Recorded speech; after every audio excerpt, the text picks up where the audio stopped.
नमस्कार, जय हिंद, वंदे मातरम। बहुत बहुत स्वागत है आप सभी अभ्यर्थियों का आपके अपने YouTube चैनल एग्जाम ट्रिकी में। दोस्तों बहुत बहुत स्वागत है।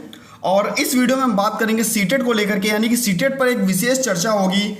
आप सभी के काफ़ी सारे कमेंट थे, डीएड स्पेशल एजुकेशन के जो अभ्यर्थी हैं क्या वो सीटेट दे सकते हैं, साथ ही साथ सीटेट यदि वो पास करते हैं तो क्या फ़ायदा होगा। क्योंकि दोस्तों यह आपकी होती है केंद्रीय शिक्षक पात्रता परीक्षा, और आप सभी को पता है इंग्लिश में इसको बोलते हैं सेंट्रल टीचर एलिजिबिलिटी टेस्ट। तो क्या सभी अभ्यर्थी इस पेपर को दे सकते हैं, यानी कि किसी भी राज्य का अगर बच्चा है, किसी भी राज्य का अभ्यर्थी है, तो वह क्या इस पेपर को दे सकता है जिसने डीएड स्पेशल एजुकेशन कर रखा है। तो इस पर बात होगी, पास करने के फायदे क्या होंगे। और काफ़ी सारे अभ्यर्थी ऐसे थे जो बैच 2019-21 के थे, उनका कमेंट था क्या हम फॉर्म भर सकते हैं। 20-22 के जो अभ्यर्थी थे इनका भी कमेंट था क्या हम फॉर्म भर सकते हैं, जिन्होंने डीएड स्पेशल एजुकेशन किया है। तो अब हम बात कर लेते हैं दोस्तों क्या कुछ आया है आपके लिए और किस प्रकार से आप लोग फॉर्म भरेंगे, कितने आपके जो सब्जेक्ट होते हैं वो किस प्रकार से होंगे। संपूर्ण जानकारी आपको इस वीडियो में मिलने वाली है। और अगर यदि आप हमारे टेलीग्राम ग्रुप से जुड़ना चाहते हैं तो इस वीडियो के डिस्क्रिप्शन बॉक्स में आपको लिंक टेलीग्राम ग्रुप का दे दिया गया है, वहां से आप हमारे टेलीग्राम ग्रुप से भी जुड़ सकते हैं। अब हम दोस्तों बात कर लेते हैं सबसे पहले सीटेट पर विशेष चर्चा, यानी केंद्रीय शिक्षक पात्रता परीक्षा। सबसे पहला आपका जो प्रश्न था, क्या डीएड स्पेशल एजुकेशन के जो स्टूडेंट्स हैं ये सीटेट दे सकते हैं। तो बिल्कुल दोस्तों, यह केंद्रीय शिक्षक पात्रता परीक्षा होती है और इसको आप दे सकते हैं। आप इसमें फॉर्म डाल सकते हैं, अप्लाई कर सकते हैं। और इतना ध्यान रखिएगा कि जो आप लोग हैं कम से कम 90 अंक लाने की सोचिएगा। 90 अंक अगर आपके पास में हैं तो आप सेफ हैं बिल्कुल, यानी कि 150 अंकों में से 150 अंकों में से आपके पास 90 अंक कम से कम होने चाहिए। अब हम बात कर लेते हैं दोस्तों, सबसे पहले क्या यह जो आपका सीटेट है यह डीएड स्पेशल एजुकेशन के अभ्यर्थी दे सकते हैं। तो बिल्कुल हाँ, दे सकते हैं। मैंने फिर से इस बात को दोहरा दिया। और इसमें विषय कौन कौन से होते हैं दोस्तों, यह लगभग 20 भाषाओं में कराई जाती है, लेकिन जो मुख्यतः हम लोग जो विषय लेते हैं, क्योंकि हम लोग यूपी, राजस्थान और लगभग दिल्ली यहाँ के अभ्यर्थी हमारे साथ ज़्यादा जुड़े हुए हैं, तो बात इन्हीं अभ्यर्थियों की होगी। पहला विषय आपका होगा हिंदी का। और दोस्तों हिंदी ऐसी आती है कि पेडागॉजिकल होती है हिंदी, यानी कि भाषा पर आधारित हिंदी होती है। दूसरा आपका दोस्तों होगा मैथ का पेपर। और तीसरा आपका होगा बाल विकास और पेडागॉजी का, यानी कि पेडागॉजी जो आपकी होती है लगभग 70% जो प्रश्न होते हैं वो पेडागॉजिकल ही होते हैं। तो यहाँ पर हम सीडीपी लिख सकते हैं, यानी कि चाइल्ड डेवलपमेंट। और यहाँ पर अगर हम नेक्स्ट बात करते हैं तो ईवीएस की बात करते हैं, इन्वायरमेंटल साइंस की बात करते हैं। और नेक्स्ट आपका, आप या तो संस्कृत ले लीजिएगा या तो आप इंग्लिश ले लीजिएगा। अगर आप इन दोनों विषय में से एक विषय को लेते हैं तभी आपके 5 जो सब्जेक्ट हैं वो पूरे होंगे। या तो आप संस्कृत ले सकते हैं, या तो आप इंग्लिश ले सकते हैं, या तो आप उर्दू ले सकते हैं। इसी प्रकार से काफ़ी सारे सब्जेक्ट जो हैं वो चेंज हो करके यहाँ पर आपको देखने को मिलेंगे।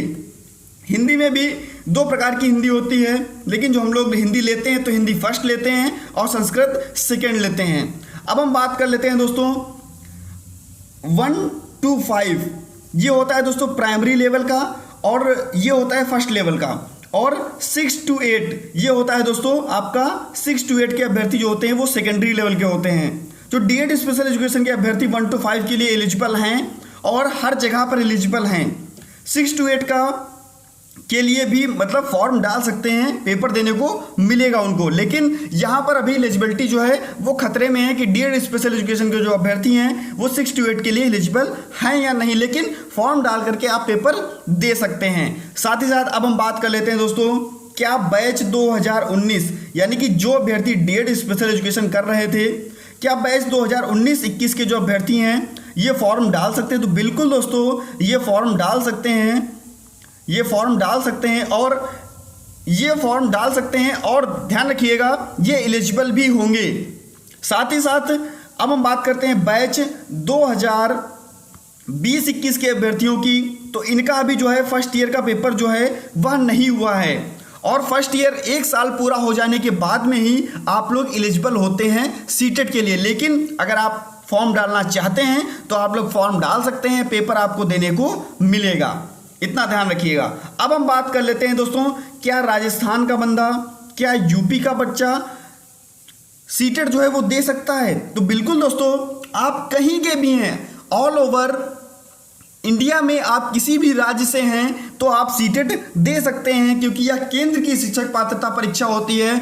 और इसको देने से फायदा क्या होगा, बात करूं अगर सबसे पहले यूपी के बच्चों की अगर बात करूं तो दोस्तों यूपी टीईटी और सीटीईटी, अगर आप इन दोनों में से किसी एक भी शिक्षक पात्रता परीक्षा को पास करते हैं तो आपके पास दोस्तों सुपर टेट के लिए रास्ता खुल जाएगा, यानी कि आप सुपर टेट दे सकते हैं। और सुपर टेट देने के बाद में आप सभी को पता है कि वैकेंसीज जो आती हैं वो सुपर टेट के लमसम ही आती हैं। अगर आप सुपर टेट देते हैं, अगर आप उसको अच्छे अंकों से पास करते हैं, तभी आपको जॉब मिलेगी। तो अगर आप इन दोनों में से किसी एक परीक्षा को दे रहे हैं तो आप सुपर टेट के लिए एलिजिबल हो जाएंगे।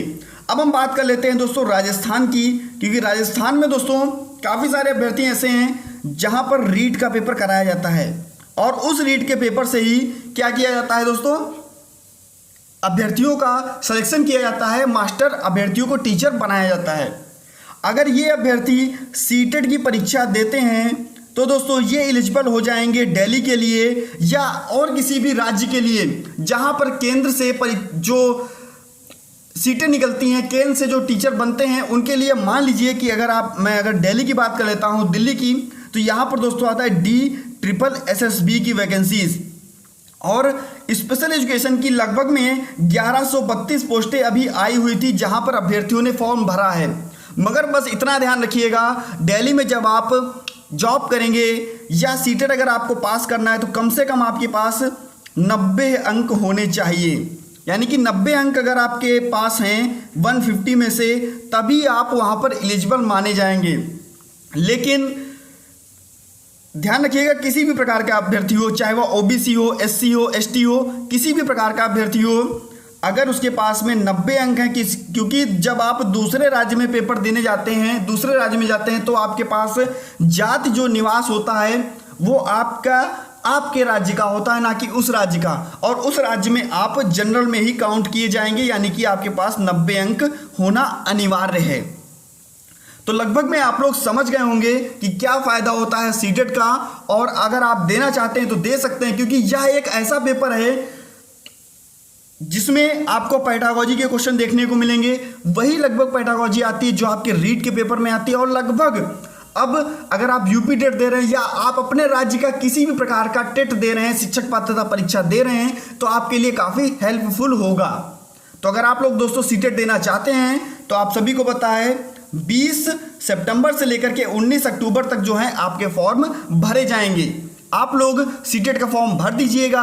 1 to 5 के लिए भरना चाहते हैं तो 1 to 5 के लिए ही भरिएगा, और जितने भी अभ्यर्थी हैं डीएड के लगभग 1 to 5 के लिए ही आप लोग फॉर्म भरिएगा और अच्छे से निकालिएगा सीटेट को। बाकी अगर आपके मन में शंका उठ रही है समाधान के लिए, तो आप लोग क्या कीजिएगा, कमेंट सेक्शन में जाइएगा और तुरंत कमेंट कीजिएगा। वीडियो अच्छी लगी हो तो लाइक करने के बाद में अपने मित्रों के पास में वीडियो को शेयर कर दीजिएगा। धन्यवाद दोस्तों।